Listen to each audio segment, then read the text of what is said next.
Hi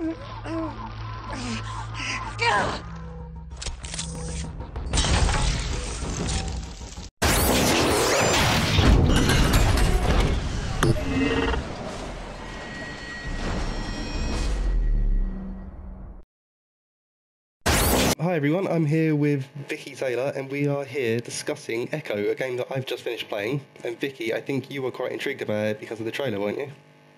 Yeah, you beat me to the punch. I was literally like, I need to find out if it's a horror game or I need to find out if it's a sci-fi game. And you got there first, so I think you got a good shout on this one, but it looked gorgeous. You're absolutely right, Viki. Yeah, it's a really weird game to kind of explain, mostly because it's like you say, it's more than just a horror game, and we'll get into that a bit more later, but yeah, you're absolutely right, the game looks absolutely amazing, and yeah, I think that kind of runs throughout the entire playstyle. My only issue with how the game looks would be that the stuff that you see in the trailer and within the first kind of hour of playing the game, it kind of runs throughout the entire game as well, so you're only really dealing with like... So the environments that you actually see in the first hour of the game, you kind of come into this massive glorious looking temple. It's like really kind of grandiose, like there's, you know, candles everywhere, and it's kind of like a really nice mansion, but it's being called a temple the whole way through. So what you see in that temple as soon as you walk in is kind of replicated throughout the entire game, so you don't really leave that setting. So that's it's kind of repetitive.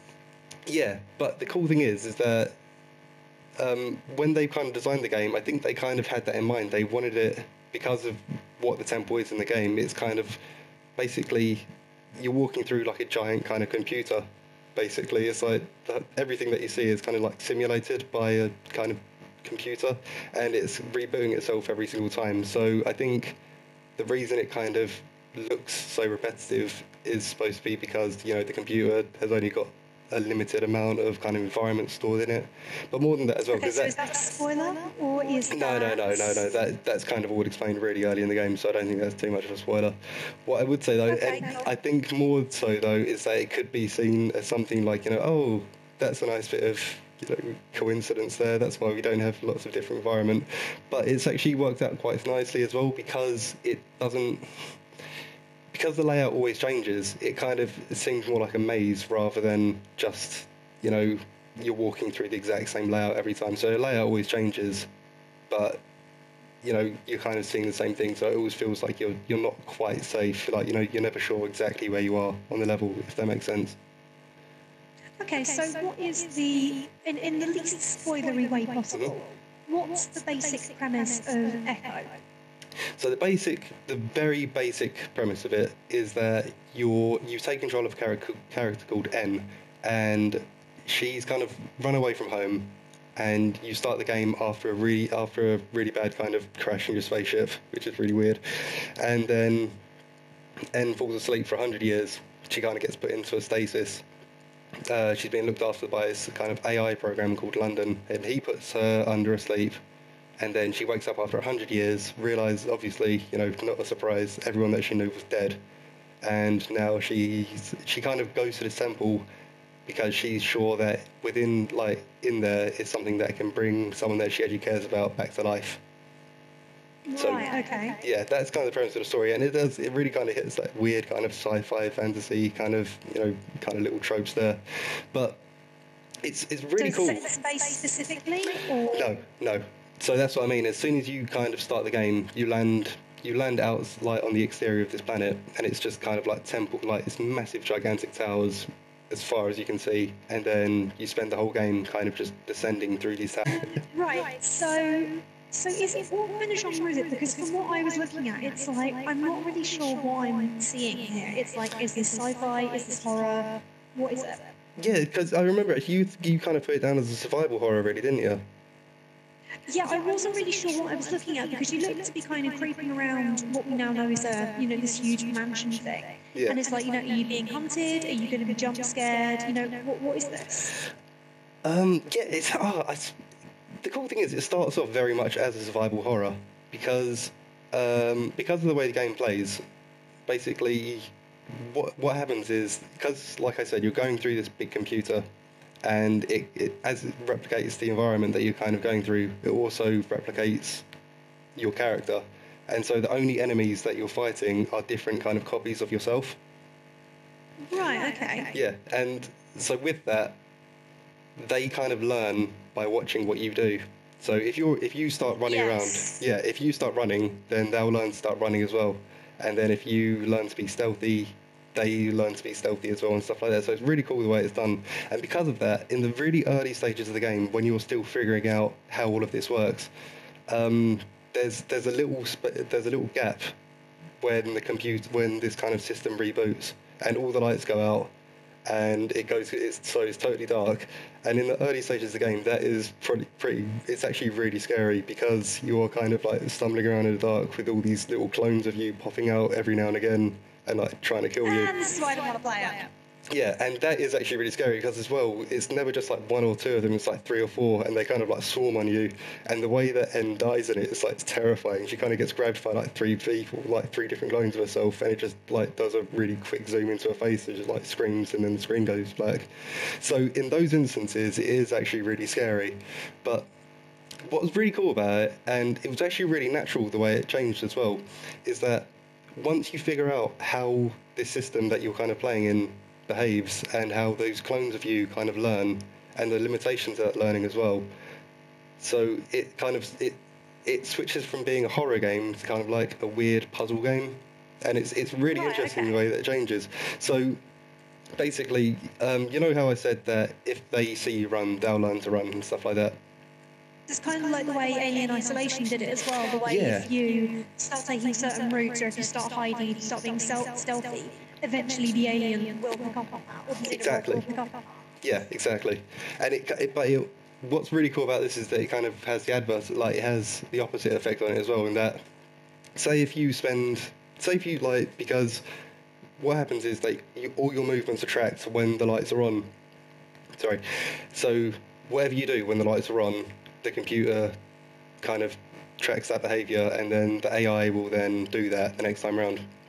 So if you stay away from walking in water, for example, or don't open any doors or don't jump down any walls, then the AI can't do that. And it's really cool because when you figure out how that works, then that moment where all the lights go out, it kind of turns from being this really scary part where you don't know what's happening or what's going on to like 30 seconds or so of knowing that that's your kind of time to be quite free and do whatever you want to do. So you can like start shooting people at that stage and stuff and really taking advantage of it. So I found most of my time I was kind of spending time with the lights on, kind of hiding and sneaking around.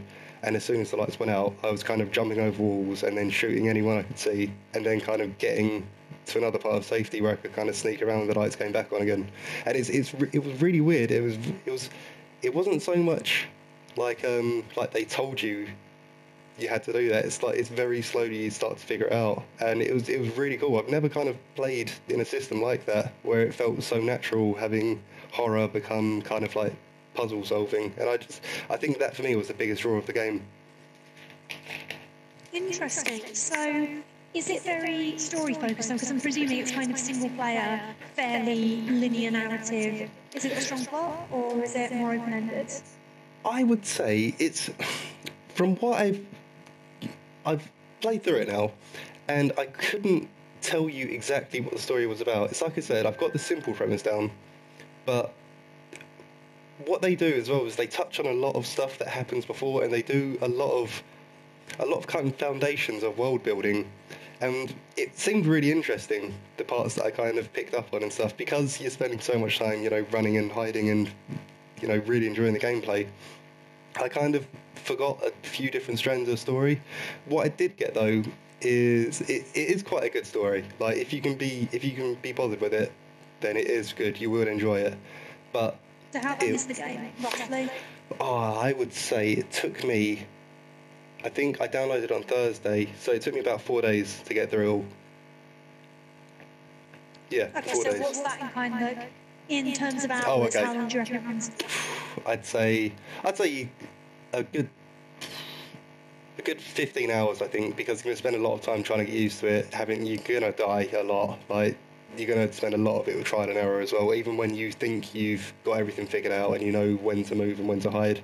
you're still going to get killed, and you're still going to have to kind of like, you know, try different ideas. Because that's what's really cool, is that with games like Hitman and Dishonored and stuff like that, I kind of take the stealthy approach, which already, you know, straight away that's going to add a couple of hours at least onto any playthrough, because you're going to be sitting there kind of hiding and trying to be sneaky.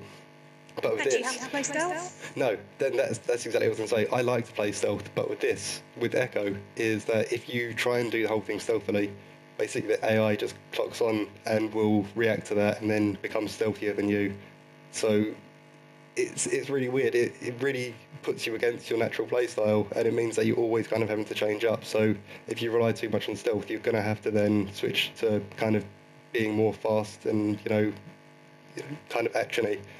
So I would say just because of that constant adaptation of how you play, it will be about 15 hours, I think, for most people. So you're going to get... This is an indie title, isn't it? This Yeah. isn't a AAA thing. No. Because I'm assuming it hasn't had a print run. It's just, you know, it's digital code. It's only available through, you know, digital formats. Yeah. And yet this AI actually sounds pretty advanced for what that is. Definitely. It's quite Well, surprising. the cool thing is, Ultra, they actually, I'm not sure how many people, I'd say a lot, probably, you know, an amount actually came from IO Interactive, who obviously are known for Hitman. So when IO closed down, okay. yeah, these guys go and opened up Ultra, and this is their first title out of it. And that's what I was going to say. You can see, it's by no means like a carbon copy of Hitman, but the environments, even the character movements and stuff like that, when you're playing, you're kind of surrounded by this little sphere that kind of, you know, gives you an idea of where enemies are, and then it's blue if you're near them, it's yellow if they're suspicious, and then red if they've kind of seen you. And all of that is kind of very reminiscent of how Hitman worked as well. You weren't covered in a sphere, but, you know, it's kind of like having an idea of what enemies were thinking when you were near them, or what people were thinking, and the environments as well. It really is. That was the first thing that kind of hit me when I was playing this game, is that the environments in this was like reminded me so much of what I saw playing Hitman Season 1. It was really cool. Okay, so what's like, because obviously we can't go into too much detail about the spoilers, and I believe we are we doing a written review for this one as well? Yes, yeah.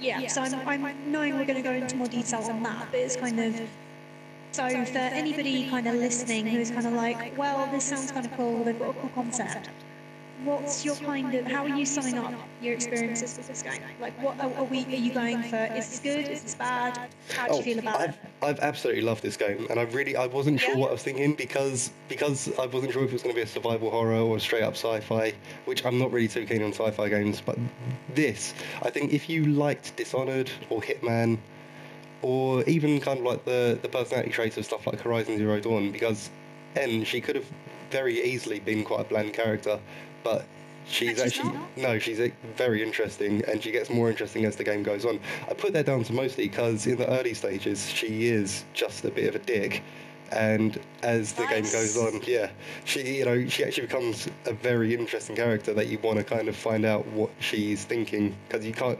I won't spoil it there, but she is a very interesting character. So I would say, if you're after a game where you can actually, where you're never really comfortable with how you're playing, and you like that creative feel of Hitman and Dishonored and stuff like that, Echo is definitely a game worth picking up. It's definitely the most interesting game. You're saying that, you know, she's not particularly likeable at the start, because I think, you know, when we're in we don't have all that many games with A, female characters to start with, and B, ones that aren't completely perfect. And I was thinking earlier, because if people haven't been paying attention, the Dissidia artwork for the new Final Fantasy has been released, and lightning's on cover, and people aren't happy, and you're getting the usual stuff kicking off in the comments, and it's nice for a change to actually see a female character with flaws.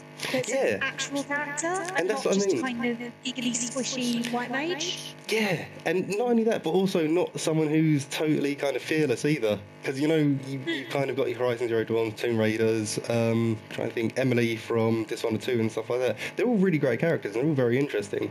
But it just feels as well that, you know, it's kind of the same way with if you've got that bland male kind of protagonist who's just, like, you know, not scared of anything. And, you know, what's great is that N is actually just a very kind of complicated person, and I think people will kind of enjoy taking that journey through the game and kind of, you know, figuring out what is actually going on with her.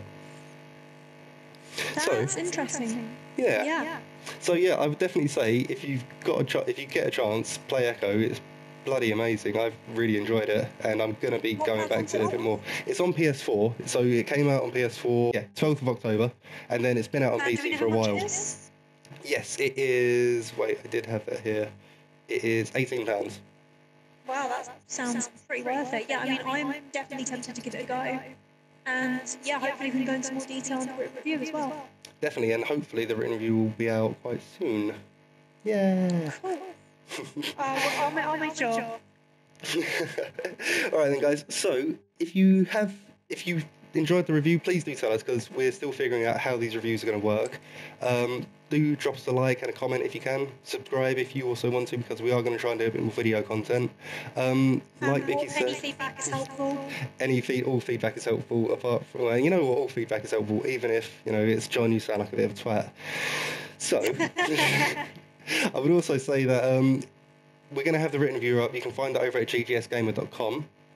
And also, we also find loads of other reviews, loads of other interviews and daily news stories. And if you want to stay up to date with everything that's going on the site, please do follow us on Twitter at ggsgamer.com. Viki, is there anything else I've missed? No, I was just going to say that, we've got more reviews coming up. I'm typing up the Doki Doki Literature Club one as we speak. And also the one for Blue Reflection should hopefully be out sometime this week once I finish it. And that's going to be a fun one. You can see how many swear words I can fit into a 5-minute review. Good. I'm looking forward to it. Right. Viki, we have to go now because we have stuff to do. So, would you like to say bye? Thanks for listening, and if you've got any comments, anything else, hit subscribe on YouTube, leave some comments in that bit, or you can leave it on GGS Gamer itself, and we'll talk soon. Yeah, bye. Bye.